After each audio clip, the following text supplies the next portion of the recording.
summarize the last two lectures. We have started this chapter AC drives. There are various advantages of AC drives like lightweight, inexpensive, low maintenance. It can work in hazardous area. These are all the advantages of using the AC drives in the industries. There are some disadvantages also of the AC drive, like control of this AC drive becomes complex and more expensive. Second, power converters of the AC drive generate the harmonics, but the disadvantage of AC drive is less as compared to these advantages. So in most of the application in the industry, we prefer to use the AC drives. And as you know that there are two types of the AC motor, like induction motor and synchronous motor. So there are two drives based on the motor, induction motor drives and synchronous motor drives. But in most of the industry, we use the induction motors for the different speed control and different applications. So generally we prefer to use the induction motor drives. So in this chapter, we only learn the induction motor AC drives. And as you know, the induction motor, there are two types of the motor. One is wound rotor induction motor and another is a squirrel cage induction motor. So there are two types of drives available and different control techniques based on these two types of the motors. And then after we study the different characteristics of equivalent circuit of the equation, different equations for the speed control, slip equation, actual speed of the motor equation. Then we do the equivalent circuit of the induction motor, per phase equivalent circuits. And then we see the performance characteristic of the induction motor by deriving the equation of the torque, starting torque, maximum torque, power developed in the air gap, power developed in the rotor, power developed in the rotor torque. So all this equation we have derived in the last lectures. And then after we start the different methods of speed control three-phase induction motors. So as we have seen, there are six methods by which we can control the speed of the three-phase induction motor. So first four methods: stator voltage control, stator frequency control, stator voltage and frequency control, and stator current control. So all these four methods is used for the squirrel cage induction motor. And last two methods, static rotor resistance control and slip energy recovery control. These two methods we use for the wound rotor induction motor, or you can say slip ring induction motor. So we have in the last lectures we have completed up to this fifth method, static rotor resistance control. So I'm not going to detail again. So let's start from this static rotor resistance control methods. Is there any doubt anyone in this last lectures? Anyone? No, sir. Okay, so let's start this methods. Static rotor resistance control method. So in this method, by changing the resistance of the rotor circuit, we can change the torque as well as starting torque of the induction motor. So here, this is a slip ring induction motor. This method we use for the only slip ring induction motor, because in the squirrel cage induction motor, we cannot add the external resistance, because the rotor of the squirrel cage motor is like a aluminum or copper bar that is inserted into the slots, and both the ends we make the closed circuit by using the end rings. So you cannot able to add the external resistance in the squirrel cage type of the induction motor. So this method is not preferred or cannot be used for the squirrel cage induction motor. So that is that method can be used for this wound rotor or slip ring induction motor. So as we know that in the wound rotor, the rotor winding is like a three-phase stator winding. So by using this through the slip ring, you can add the external resistance in each phases of the winding. You can see that the figure of connecting the rotor with the external resistance. You can vary this external rotor resistance so that you can control the speed and torque of these induction motors. Now you can see the diagram of torque speed characteristic or torque slip characteristics, in which you can see that as you increase the resistance of the rotor circuit, your starting torque you can increase. You can see that starting your slip is 1 because your motor is a standstill condition. So slip S is equal to 1. So with the original value of resistance, you can see the starting torque at this value. And this is a torque speed characteristics of normal wound rotor induction motor. Now as you increase the value of rotor resistance R2 dash, which is more than R2 normal resistance, so you can see the starting torque is more than the value of R2. Same way again, as you increase the value of rotor resistance, your starting torque will increases. So when you require the high starting torque, you add the external resistance into the rotor circuit and get the required amount of the starting torque. And when your value of resistance is equal to inductive reactance of the rotor circuit, at that time you get the maximum starting torque. You can see that at point A, you get the maximum torque as compared to the other value of the resistance, where the rotor resistance and inductive reactance both are become same. At that time, your starting torque becomes maximum torque. So based on this requirement, you can use any value of the resistance. Now you can see the another diagram also, torque speed characteristic. Same way here, as you increase the resistance, this is the starting torque in the x-axis, y-axis there is a speed. So R2 triple dash is the highest resistance and R2 is the small r2 is the lowest resistance. So you can see that with the small value of the resistance, your starting torque is only this value, and this is a load torque. So when load torque and torque speed characteristic are intersect, that is the operating point. So for this value of R2, small r2, your load torque is intersect with this characteristic at this point. So that is the operating point. Where for another value of resistance, you can see that torque speed characteristic is different. As you increase the value of resistance, maximum resistance R2 triple dash, your torque starting torque is maximum. Same way, the stator current and speed characteristic, you can see that x-axis there is a stator current, y-axis there is a speed. As you increase the value of rotor resistance, the starting current you can increases. Starting current is decreases. As you can see that with the lowest value of resistance, starting current is higher, and highest value of resistance, starting current is lowest. So based on your requirement, you can choose the value of resistance. But there are some disadvantage of this method is that the first disadvantage that reduce the efficiency at lower speed. Second disadvantage that speed changes very widely with the load variation.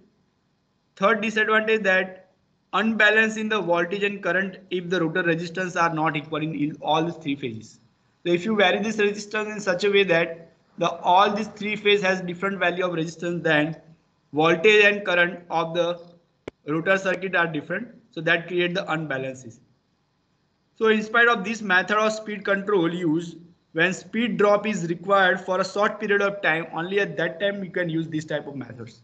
So in particular application like overhead cranes, we require the large speed drop in a short period of time. So in that case, by using this external rotor resistance control, you can change the speed quickly in a short period of time.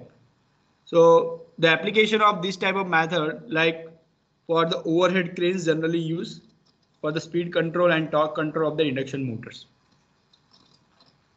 Now this is the method.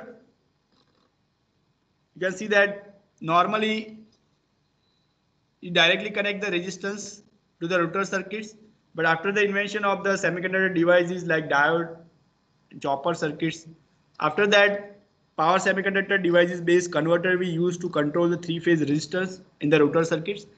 So you can see that this is the diagram by which you can control the resistance of the rotor circuit. Here this is a three-phase induction motor, provide a three-phase supply.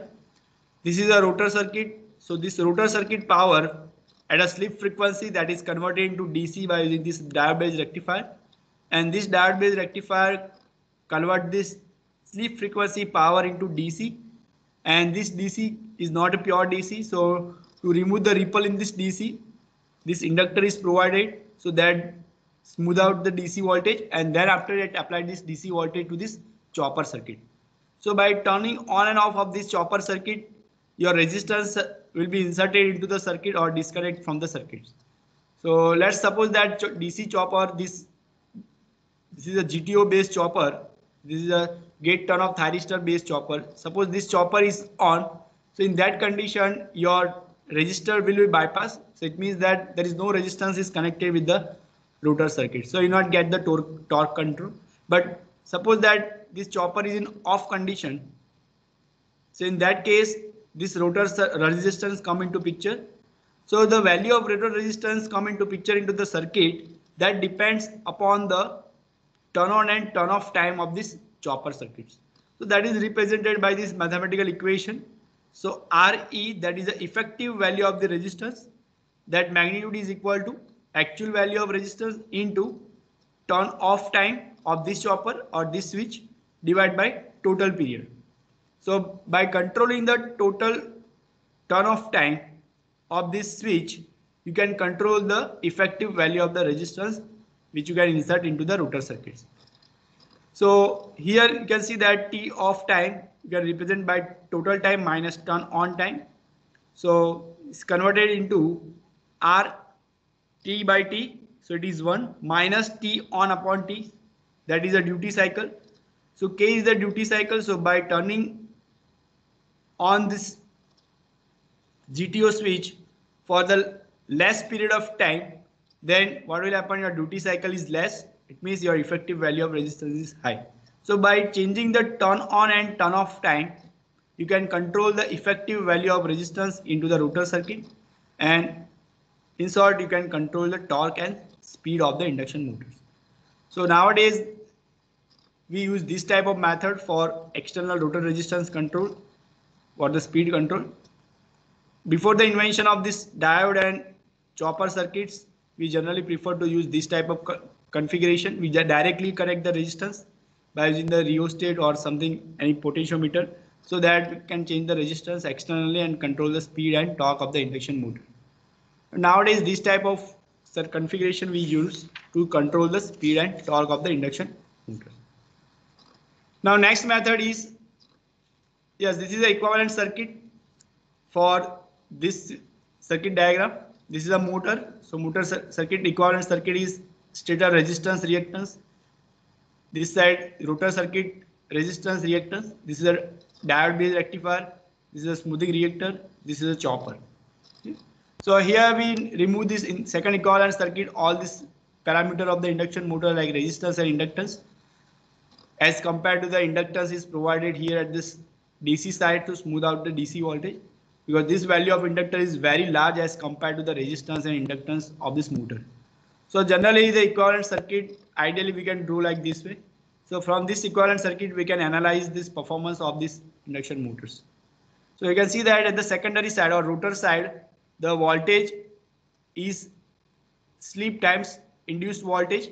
This induced voltage is rectified and converted to DC, and this DC voltage is applied to the rotor resistance when your chopper is in off condition.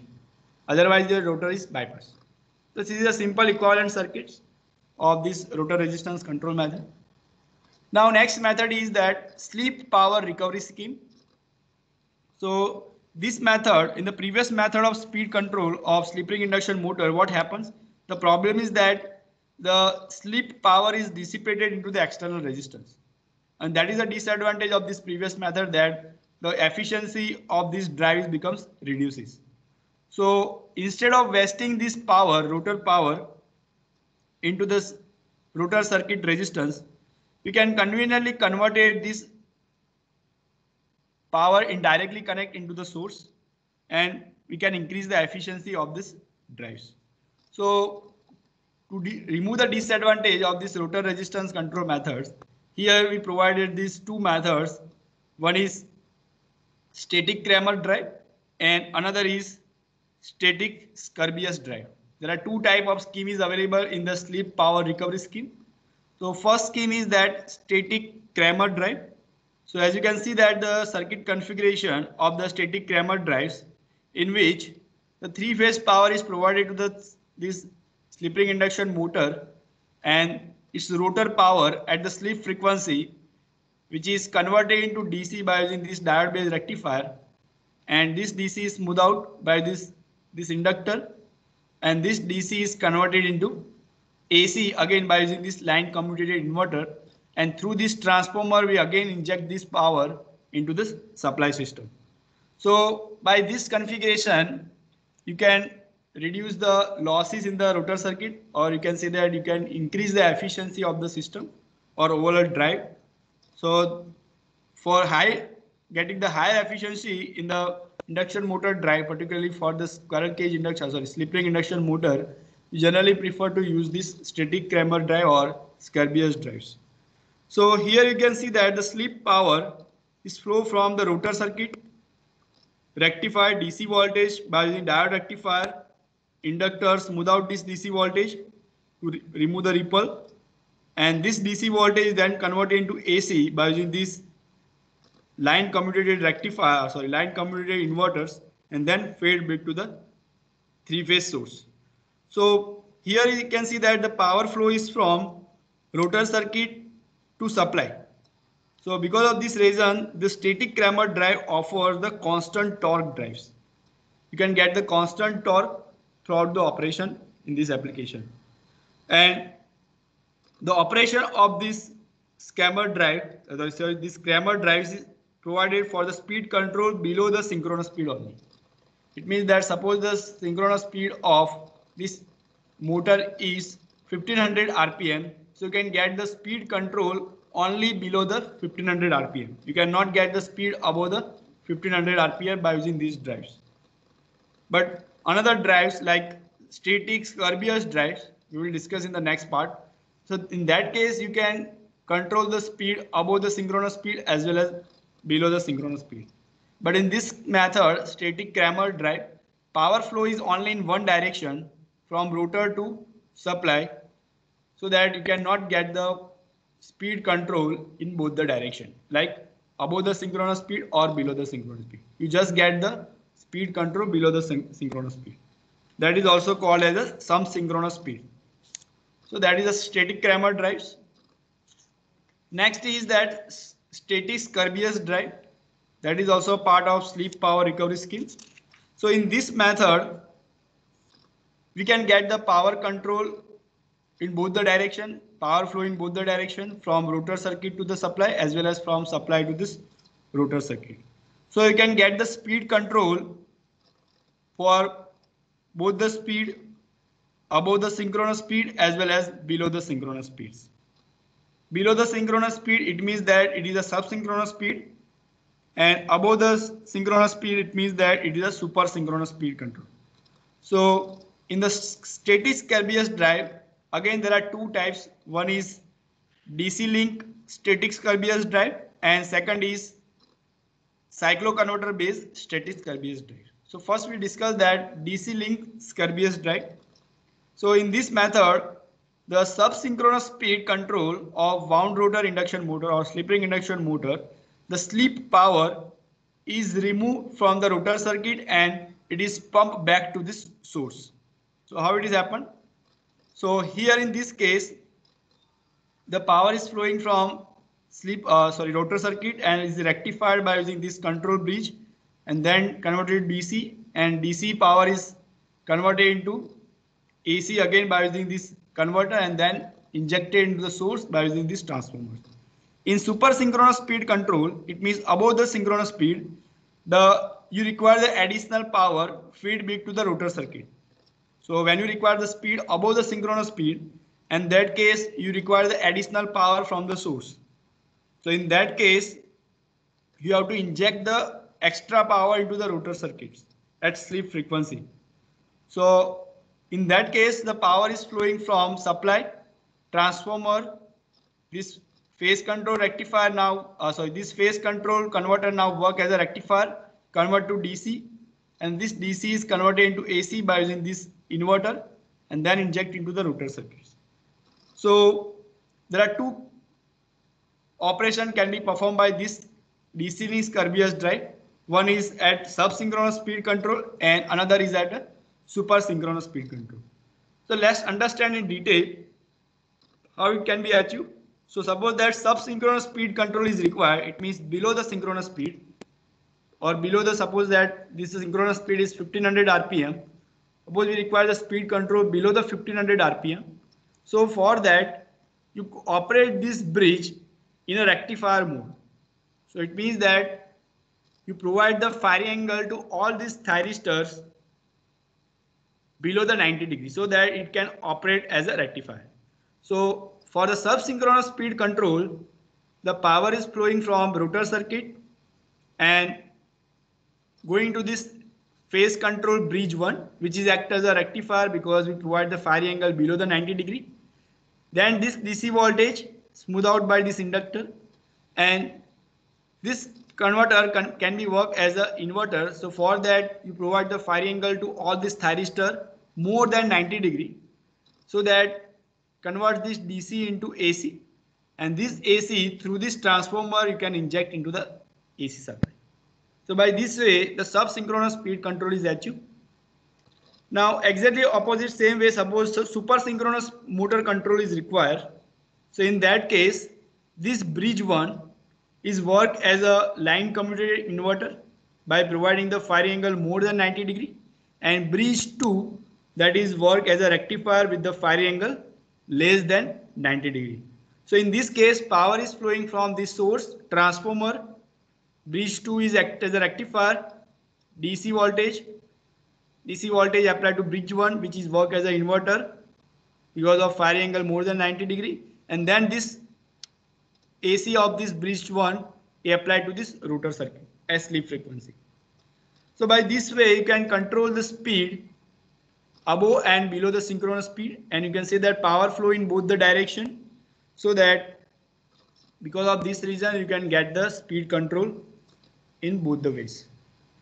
And in this scheme, at the nearest the synchronous speed, the slip frequency EMF voltage induced in the rotor is insufficient for the natural commutation. So at the slip frequency, or sorry, at synchronous speed, the natural commutation is not possible in this case, because here we require the commutation for these thyristors. In the previous case, rotor resistance control, we use a diode based rectifier here in this case. So we not require the commutation in this case. But here in this case, DC link Scurbius drive, in both this converter we use the thyristor based converter. So for that you require the commutation of the thyristor. So if natural commutation is not happen, then you require the forced commutation. So near the synchronous speed, the slip frequency EMF is not sufficient for the natural commutation of the thyristor, and due to this reason we require the forced commutation. And this is the disadvantage of this method, that by providing the speed control in both the way, but at the same time this circuit diagram that complicates the circuit diagram, and as well as that will increase the cost of the circuits, because here we require the forced commutation circuit, so that will add the extra cost in the drives, so that it will increase the economic of this cost, economic cost of these drives, as well as that increase the complexity of these drives.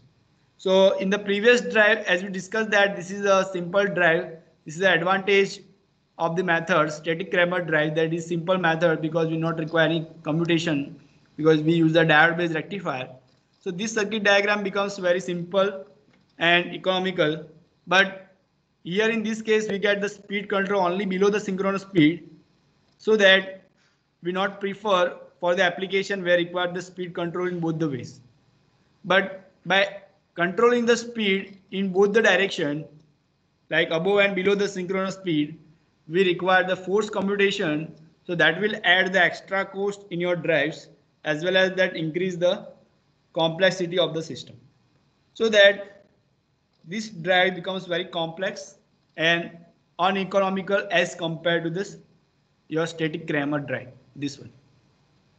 So depending upon your requirements, you can prefer any drives, static Scurbius DC link drive or static Kramer drives. Okay. So this is the operation of this DC link Scurbius drive.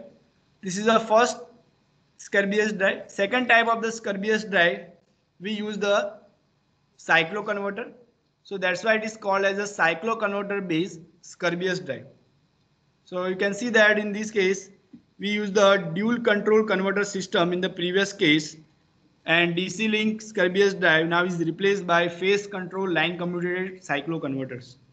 So such type of scheme is used for very high power application like high power pump and blower type of the drives. So when you require the high power application and speed control of the induction motor, in that case you can prefer to use this cycloconverter drives.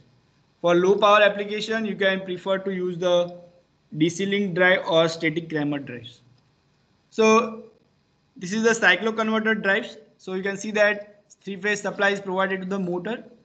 rotor frequency, slip frequency power that is applied to the cycloconverters. So these cycloconverters, by changing the firing angle control, we can control this frequency, rotor frequency of this induction motor, and by which they can control the speed and torque of these induction motors. So by this method also you can get the speed control in both the direction, subsynchronous speed and supersynchronous speed with motoring mode as well as regeneration features. So in this case also the slip power is either feedback to the source as well as you can get the power from the source to the rotor circuit by using this cycloconverter at the different frequency. So by changing the rotor slip frequency, you can control the speed as well as torque of the induction motor. So that is a Scabius drive. So there are two types of the drive we have studied in the Scabius case. One is DC link Scabius drive and another is cycloconverter based drive. The difference between these two drives is that here we use the dual converter drive in the DC link, and cycloconverter Scabius drive we use the three-phase cycloconverter to control the speed and torque of the induction motor. So I hope all of you understand all these type of the drives for the two type of the induction motor. One is wound motor and another is squirrel cage induction motor. So this last two method, rotor resistance control method and this slip power recovery scheme, that two method we use for the slip ring induction motor. SRIM, it means that slip ring induction motor. So here I complete this chapter AC drive, and your whole syllabus of this subject is also over. So if you have any doubt, then you can ask the question for this particular lecture. Is there any doubt to anyone?